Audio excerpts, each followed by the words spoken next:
Hi everyone!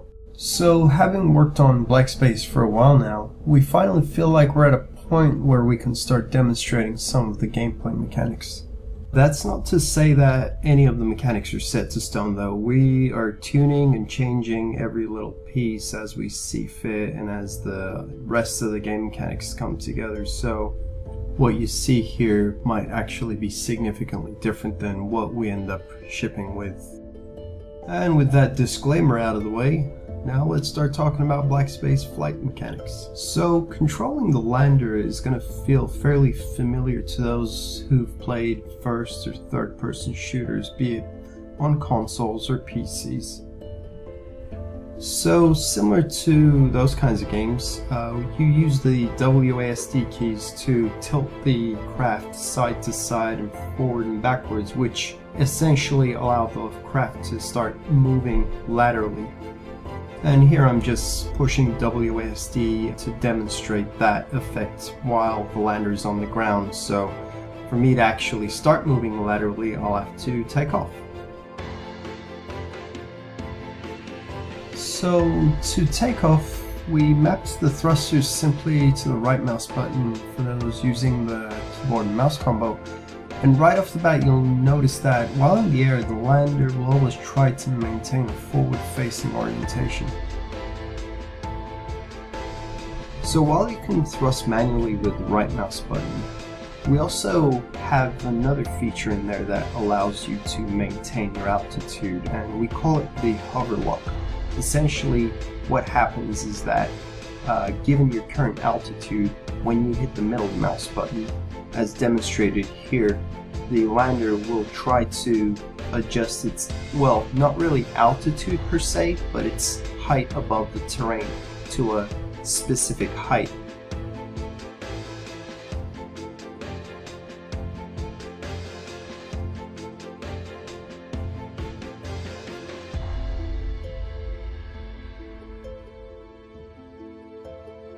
So here, as you can see, even though I have the hover lock enabled, I can still fire the thrusters manually and climb to higher altitudes, and once I let go of the manual thrusters, then the lander will actually drop back down to the previously designated hover lock height.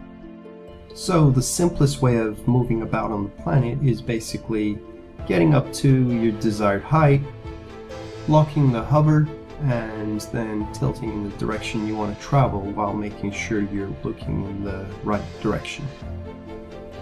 Though unlike controlling a character walking around on the ground, you need to also make sure that once you get to your destination, you actually tilt in the opposite direction to start slowing down the craft. Otherwise there won't be a force to gradually slow you down and get to a standstill. So you might have noticed that the reticle at the center of the screen is always situated somewhere directly underneath the lander itself. So there's obviously a good reason for that. The lander itself has several tools at disposal, and depending on the functionality of the current tool that is selected, certain vantage points make more sense than others. In the current case, we actually have what is called the tether attachment selected, so the user would care more about what's happening directly underneath the lander instead of potentially what's happening in front of it. So another one of our mechanics is fairly similar to how you can sprint in most first and third person shooters, and that is our afterburner thrusters. So when you hold down the shift key and you thrust, then the engine goes into overdrive and simply allows you to go faster in the given direction than you otherwise would have been able to. It's essentially a way of either allowing you to pick up heavier objects or travel to a certain direction faster. Say you're trying to recover from a sudden fall, or you realize you're about to crash into an obstacle. That's where the afterburner would come in really handy. So here I wanted to just demonstrate what it essentially looks like when you start really pushing the capabilities of the lander and you start really dodging and weaving and flying through canyons. So while the game might actually take place high up above the sky from time to time, There will also be gameplay reasons to actually stay close to the ground and make sure that you can navigate these features relatively fast.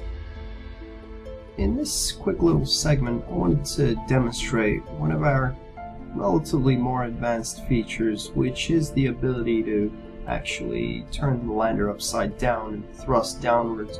Now, one might think, well, why the hell would you need to do that? But truth be told, it's really so that you can travel even faster and essentially start slingshotting around the planet. And as we're circling around and eventually fly over to the dark side, it looks like a good place to toggle the searchlight so we can actually see where we're flying. So now that we've seen some of the basic flight mechanics, we'll look at what is potentially the most important tool the lander will utilize, that is the tether. Now, tethering, as you might expect, is the way the lander will carry different rocks and deliver them to their destination for caching them in, basically. And while utilizing the mechanic itself might seem simple, given all the variables of how you would have to dig into the terrain to reach these rocks, and each rock could essentially have a different shape and different mass as well as different sizes, things start to get a little tricky. You'll notice immediately that our game is fairly physics-based. What we mean by that is basically if a rock looks too big to carry or it won't fit under the lander, well, then there's a good chance that you probably won't be able to carry it. But that said, we've made sure that the lander feels and acts like a rugged piece of industrial machinery, so it can take quite a beating.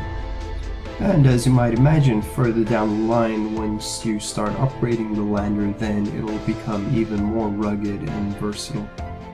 Also, note how the lander legs clasp onto the rocks to make sure that once the tether reels in the rock, it actually stabilizes underneath the lander. This is obviously to make sure that the lander does not get affected by the rock's motion, while also making sure that the thrusters themselves don't affect the rock itself. I should point out for the purpose of this video though that normally you won't really find many rocks just sitting on the top of the ground. Normally you'll have to actually dig down into the ground to expose the rocks, but digging and mining use a whole different set of tools that we'll be talking about in another devlog. So the tether hook itself can actually attach to just about anything you see around you. That does include the ground, cliffs, other units, structures, what have you. And here I am launching the tether right onto the side of the cliff wall. I let go of the main thrusters, and now all that's holding the lander sideways is the tether itself. And even when I try to thrust away from the surface, it won't let go until I actually let go of the tether hook. And from that point on, we're back in action and settling back down onto the ground. Here's another canyon run, this time using a different vantage point, which is the main viewpoint for some of the weapons that we have on the lander itself. And while you're watching that, it's time for me to wrap up this devlog. Thanks for watching, everyone.